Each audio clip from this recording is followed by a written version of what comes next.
الحمد لله الذي هدانا بعبده المختار من دعانا إليه بإذن وقد نادانا لبيك يا من دلنا وحدانا اللهم صل على سيدنا محمد وعلى آله وصحبه أجمعين أما بعد إباء الكرام حضرة المحترمين جميع الأساتذة dan syuraf ahibba rahimahumullah, yang kita muliakan, yang kita hormati, para kiai, para guru, para sesepuh, para ustadz, para ulama, para aparatur pemerintahnya, semua mudah-mudahan sehat walafiat. Amin. Diberkahi Allah Subhanahu wa taala. Angkat derajatnya oleh Allah, dilimpahkan keberkahannya. Kita yang hadir di tempat ini mudah-mudahan semuanya sehat walafiat. Allah angkat derajat kita. Pulang dari sini Allah jadikan kita orang-orang yang lebih baik lagi. Amin ya rabbal. Ini sound sistemnya tolong naikin sedikit ya, biar nggak enak. Alhamdulillah, malam hari ini kita berkumpul dalam rangka memperingati Maulid, betul? Maulid Nabi besar Muhammad Sallallahu Alaihi Wasallam.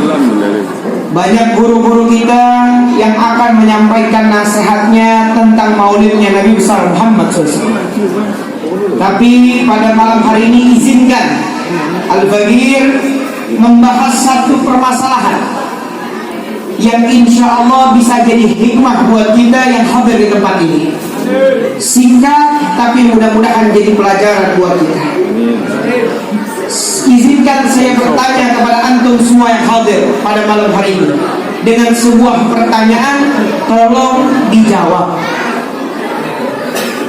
Kalau kita sakit, kemana kita pergi?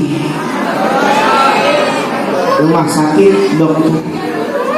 Kalau kita punya ban motor pecah, kemana kita pergi? Silakan, bang tambellah. Kalau perut kita lapar di pinggir jalan, kemana kita pergi? Wah, sepakat ya. Ini pertanyaan bukan sembarang pertanyaan. Ini pertanyaan yang ada hikmahnya. Apa hikmahnya? Betapa cepat kita punya pikiran connect kepada sesuatu hal yang kita yakini mampu menjadi solusi atas yang sedang kita butuhkan.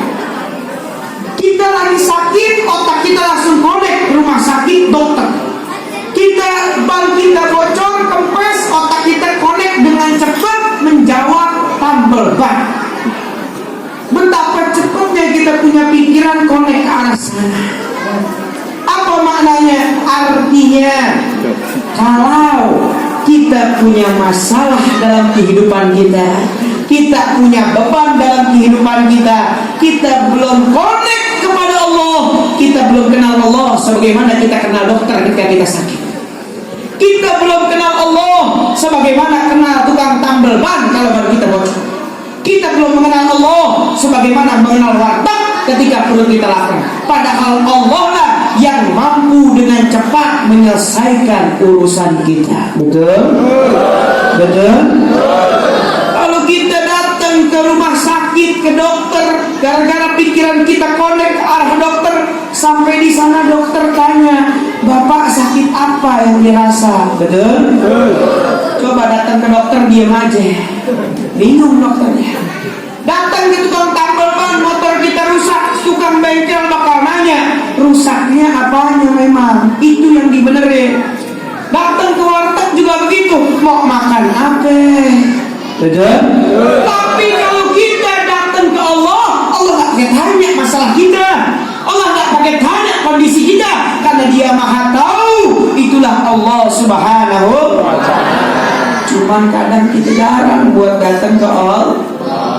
Kita kadang lupa, kita kadang sia-siain, kita kadang gak peduli, bahkan kita masih gak kenal sama Allah Subhanahu wa Ta'ala. Mudah-mudahan berkah Maulid ini makin kenal dengan Allah. Amin. Makin cinta dengan Allah dan Rasulnya. Hadirin yang dirahmati Allah, ini pertanyaan tauhid namanya. Pertanyaan yang membuat kita berpikir betapa dahsyatnya hati kita bersambung dengan Allah Subhanahu wa taala. Itulah yang menjadi penyebab kenapa sampai hari ini kita punya masalah kadang belum beres. Kenapa sampai hari ini yang jomblonya masih banyak. Kenapa sampai hari ini yang punya beban gak kelar-kelar, yang punya masalah gak beres-beres, yang nganggur gak kerja-kerja, yang belum dapat jodoh gak dapat jodoh. Kenapa ini masalahnya? Karena kita gak kenal sama yang punya segalanya. Kalau kita kenal, insya Allah semuanya terasa ringan dan terasa mudah. Amin ya Rabbal. Jadi malam hari ini izinkan Al-Fakir memperkenalkan siapa man huwallah subhanahu wa ta'ala. Siapa Allah subhanahu wa ta'ala.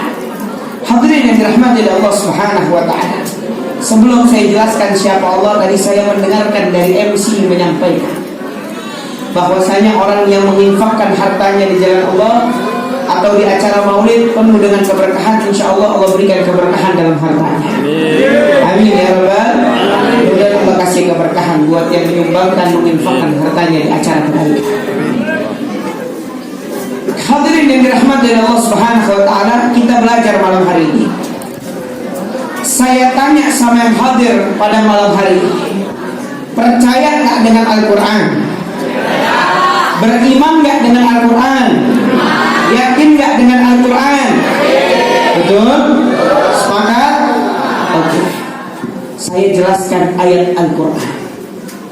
Allah Subhanahu wa ta'ala berfirman di dalam Al-Quranul Karim yang katanya kita yakin, yang katanya kita percaya, yang katanya kita betul-betul pegang, itu yang namanya Al-Quran. Apa Allah bilang dalam Al-Quran? Allah katakan dalam Al-Quran, Kullillahumma malikal mulk. Kekuasaan ada di tanganku, kata Allah. Kekuasaan ada di tangan. Kullillahumma malikal mulk. Tu'ti mulka man tasha. Dan aku bisa kasih kekuasaan ini kepada siapapun yang pengen aku kasih. Siapapun dia, mau pemain hadroh, mau tukang ojek, mau pembisnis besar, siapapun gue bisa kasih, ya Allah. Tuliju laila fin nahari wa tuliju nahar fil lail. Pagi bisa gue bikin malam, kata Allah. Malam bisa gue bikin pagi. Tukhrijul hayya minal mayyiti wa tukhrijul mayyita minal hayy. Yang hidup bisa gue matiin, yang mati bisa gue hidupin. Yang hidup bisa dimati, yang mati bisa dihidupin. Tukhrijul hayya minal mayyiti wa tukhrijul mayyita minal hayy wa tarzuqu man tasha'u bighairi. Dan aku Allah akan memberikan kalian rizki bighairi hisab. Nih anak-anak muda tahu nggak makna bighairi hisab apa? Tidak ada perhitungan. Apa maknanya? Unlimited. Masuk kan? Bighairi hisab itu maknanya unlimited. Aku Allah bisa memberikan kalian rizki unlimited. Enak gak punya rezeki unlimited? Ini siapa yang bilang? Siapa yang ucap? Siapa yang ucap? Di dalam apa? Wajib percaya gak? Kalau gak percaya kafir. Quran yang ngomong. Allah yang berfirman. Allah yang bilang pagi bisa gua bikin malam, malam bisa gua bikin pagi. Yang hidup bisa gue matiin, yang mati bisa gue hidupin. Bahkan gue bisa kasih lo rizki unlimited. Gak usah pakai ngitung mau berapa sebut gue kasih. Asik gak? Ini Al-Quran, Allah yang berfirman. Ya, makanya orang yang meyakini Al-Quran dengan betul, insya Allah tidak akan tersesat selama-lamanya. Amin.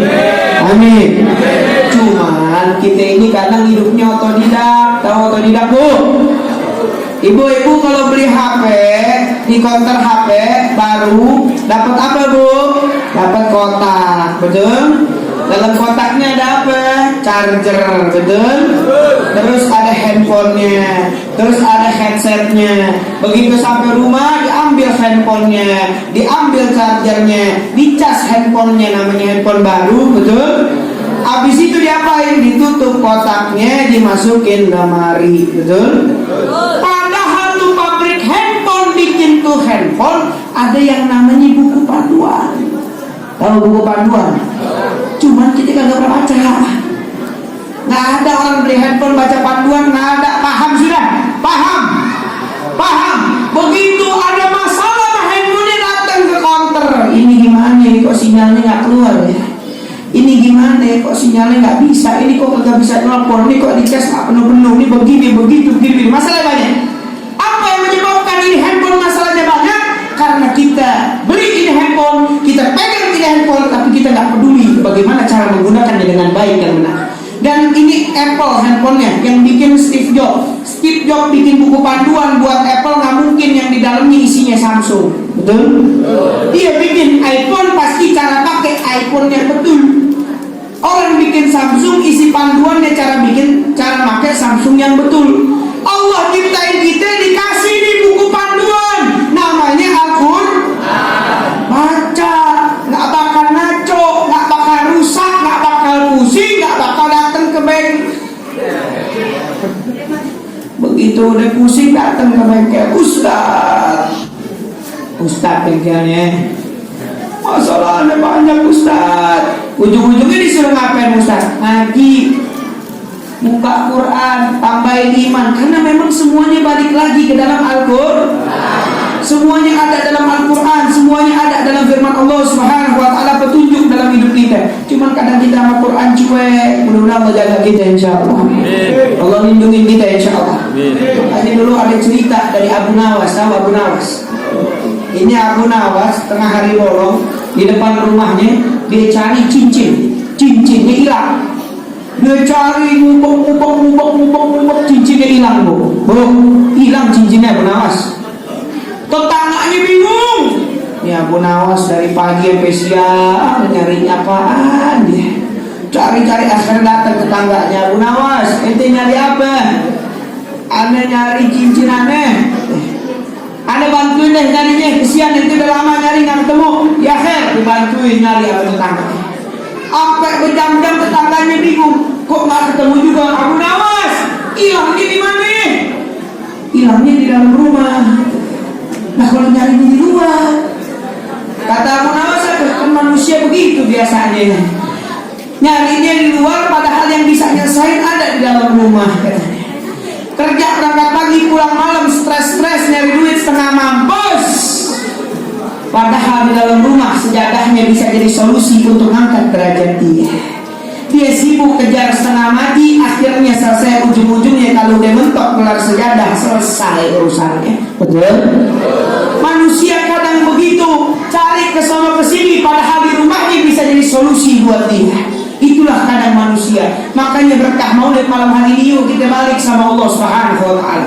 Allah nggak lihat seberapa banyak kita punya masalah urusan. Kalau mau balik kepada Allah, insya Allah jadi kebaikan buat kita. Makanya hadirin, saya kasih tahu, saya mau bawa dalil yang gampang-gampang aja. Apa dalilnya? Tahu surat Fatihah? Tiap hari dibaca Fatihah, betul? Bentar-bentar Fatihah, betul? Ini Fatihah kalau dimaknai dalam artinya, bukan sembarangan. Apa dalam artinya? Di dalam surat Al-Fatihah ada bacaan begini bunyinya: Iyyaka na'budu wa iyyaka nasta'in. Dan sembarangan tuh maknanya. Ini luar biasa maknanya. Maknanya apa? Iyyaka na'budu wa iyyaka nasta'in. Kalau kita maknai dengan bahasa kita ini, lo sembah dulu gue, lo sujud dulu, lo datang dulu, lo balik dulu sini. Wa iyyaka nasta'in, gue kasih lo pertolongan. Jangan dibalik, iyyaka nasta'in wa iyyaka na'budu. Tolong dulu dong ya lo, baru saya sholat. Tolong dulu dong ya lo, baru saya mau berbuat baik. Jangan diacak-acak. Di dalam Al-Fatihah Allah dikasih tahu iyyaka na'budu wa iyyaka nasta'in. Engkau datang kepadaku, engkau sujud kepadaku, engkau minta kepadaku, wa iyyaka nasta'in, baru saya tolong kata Allah. Baru saya bantu kata Allah. Baru saya berikan pertolongan. Itu janjinya Allah Subhanahu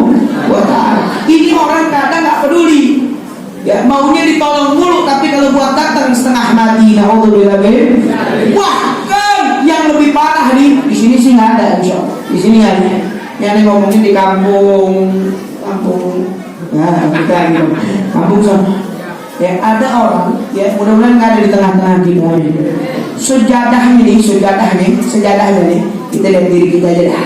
Sejadahnya nih, kayak neraka bu, kayak ini pengen buru-buru loncat. Selesai sholat nih, cepet.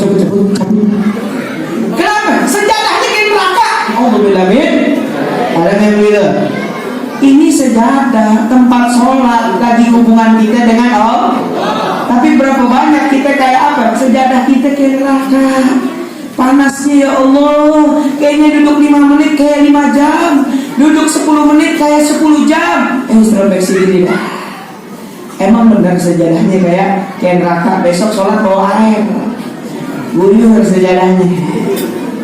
Ya mudah-mudahan gak ada di tengah-tengah kita, amin. Padahal kalau kita mau balik sama Allah, insya Allah segala banyak urusan kita Allah beresin, amin. Segala gundah gulana kita Allah beresin, amin. Karena Allah senang sama orang-orang yang mau datang kepada Allah, yang mau mengemis kepada Allah Subhanahu wa ta'ala. Makanya Allah Subhanahu wa ta'ala menjanjikan kepada orang-orang yang mau datang kepada Allah. Sampai Allah bilang dalam Al-Quran apa? Wa man yattaqillaha, siapa orang yang mau bertakwa, yang mau datang, yang mau sujud, yang mau jadi orang baik, yang mau balik kepada Allah, yaj'alhu makhraja. Aku akan kasih jalan keluar buat dia tanpa dia menyangka datang dari mana. Wa yarzuqhu min haitsu la yahtasib. Dan aku Allah akan memberikan dia rizki dari jalan yang dia tak sangka-sangka. Syaratnya apa Pak? Kok gampang banget? Memang kunci kita masalah, kita punya masalah selesai, kunci hidup kita bahagia, kunci urusan kita beres, cuman satu, bertakwa. Apa itu takwa? Jalanin perintahnya, tinggalin larangannya. Emang begitu doang? Begitu aja deh. Jangan pakai muluk-muluk. Begitu aja. Insya Allah urusan kita beres. Yang belum dapat kerjaan pulang, lakuin. Insya Allah dapat kerjaan langsung. Yang utangnya banyak, insya Allah beres.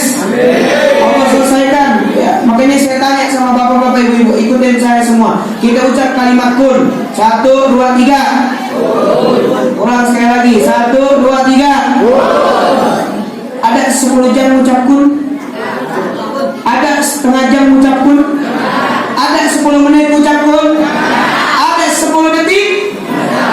Kurang dari 3 detik ucap kalimat kun. Itu kita. Gimana kalau Allah yang ucap kalimat kun? Fayakun. Sekejap mata Allah bisa selesaikan segala urusan kita. Sekejap mata Allah bisa bereskan apa yang kita mau. Allah gak butuh ya apa yang ada di diri kita. Allah cuma pengen kita balik sama Allah Subhanahu wa ta'ala. Itu yang Allah inginkan dari hamba-Nya.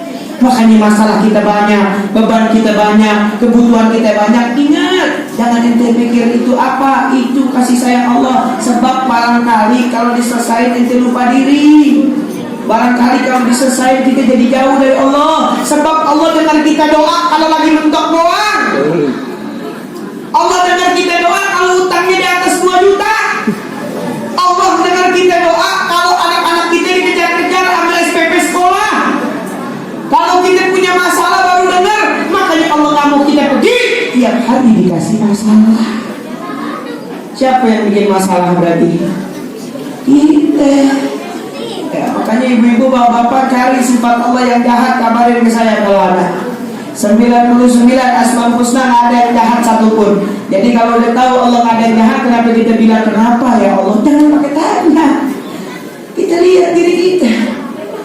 Sebab kadang itu jadi terjadinya karena dari kita juga yang memulai. Makanya kalau Allah menyelesaikan, insya Allah sebentaran selesai. Amin. Amin. Mudah-mudahan di kampung sini, di wilayah sini menjadi testimoni kebaikan di jalan Allah Subhanahu wa ta'ala. Besok malam hari ini datang sama Allah, insya Allah jadi kebaikan buat kita. Bahkan ibu-ibu bapak-bapak, Allah bilang dalam Al-Quran, ma ukhfiya lahum min qurrati a'yunin jazaa'an bima kanu ya'lamun. Kalian tidak pernah tahu hadiah apa yang saya bakal kasih buat orang-orang yang ngelakuin 2 hal. Yang pertama tahajud, yang kedua sedekah. Kalian nggak pernah tahu 2 orang yang ngelakuin hal ini. Makanya mudah-mudahan yang hadir di sini insya Allah sholatnya nggak tinggal, amin. Sholatnya nggak tinggal, yuk kita datang sama Allah di saat orang tertidur, yaitu tahajud.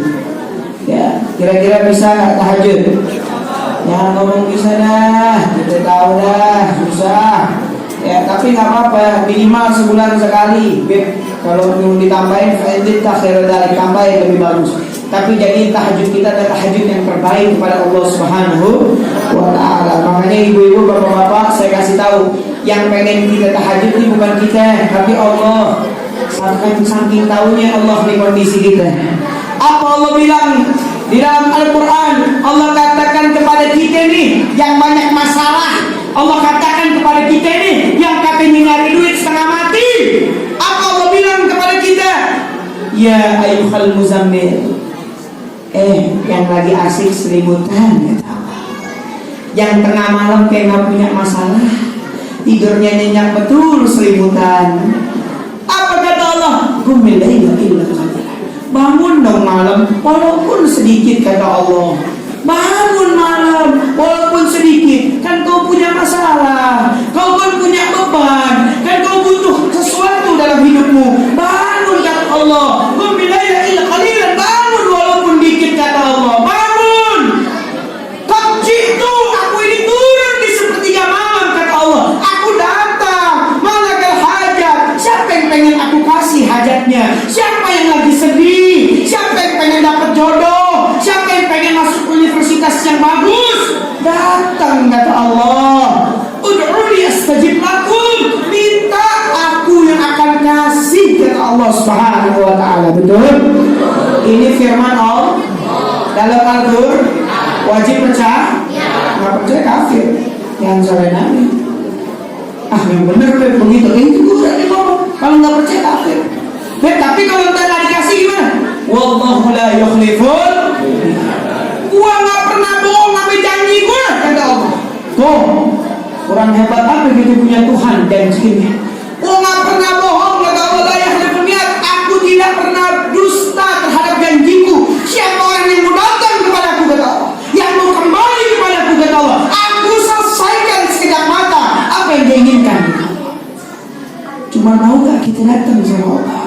Mau gak kita kembali kepada Allah? Atau kita berlarut-larut dalam gundah gulana kita, kesedihan kita, kebingungan kita, kekecewaan kita? Na'udzubillah min. Intinya balik. Mudah-mudahan yang hadir di sini bisa kembali kepada Allah Subhanahu wa Ta'ala. Bisa ingat kepada Allah Subhanahu wa Ta'ala. Bu, saya cerita sedikit. Ini ada kisah menarik. Ada satu anak muda. Ini anak muda tiap hari ngelamar kerja, ke sono, ke sini, ke sono, ke sini. Nggak pernah diterima. Tolak, kirim CV, tolak, kirim CV, tolak, kirim CV, tolak. Sampai akhirnya dia pulang, naik kendaraan umum, dia lihat ada warung Padang. Di depannya ada pelang lamaran kerja. Akhirnya dia foto, dia niatin besok gue datang deh ke sono. Ya, di Sudirman tempat kantornya. Gue datang nih. Udah dah, kata dia, ini kayaknya yang terakhir dah, gue gak mau lagi dah. Kalau emang gak dapat kerjaan juga, udah dah, buat ngapain dia terserah dah. Males dah, capek, cari kerja mulu. Pulanglah dia ke rumah. Sampai rumah, ditanya sama emaknya, besok mau kemana? Kata ini anak, besok saya mau melamar kerja lagi, Bu. Ada lowongan di Sudirman.